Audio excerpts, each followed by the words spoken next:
همچنین هنگامی که روزه می دارید مانند ریاکاران طور شروع نباشید، زیرا که آنها قیافه خود را دیگرگون می کنند تا که روزه‌داری خود را به مردم نشان دهند.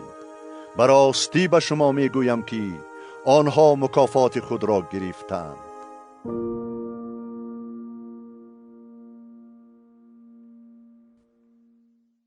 زنهار صدقه خود را در پیش نظر مردم به عمل نآورید تا که آنها شما را ببینند، وگرنه شما از پدر خود که در آسمان است مکافات نخواهید داشت.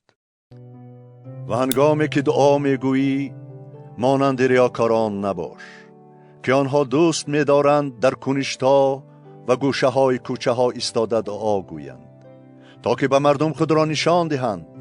به راستی به شما میگویم آنها مکافات خود را گرفتند.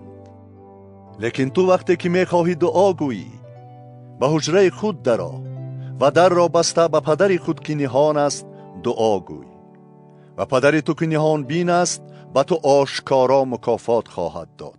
و در وقت دعا چون خلقها پرگویی نکنید، زیرا آنها گمان میکنند که به طفیل پرگویی دعایشان مستجاب می شود.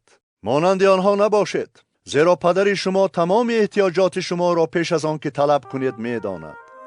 همچنین هنگامی که روزه می دارید مانند ریاکاران طور شروع نباشید، زیرا که آنها قیافه خود را دیگرگون می کنند تا که روزه‌داری خود را به مردم نشان دهند. به راستی به شما می گویم که آنها مکافات خود را گرفتند. لیکن تو وقتی که روزه می داری به سر خود روغن بمال و روی خود را بشوی، تا که نه در نظر مردم بلکه در حضور پدر خود که نهان است روزه‌دار باشی، و پدر تو که نهان بین است به تو آشکارا مکافات خواهد داد.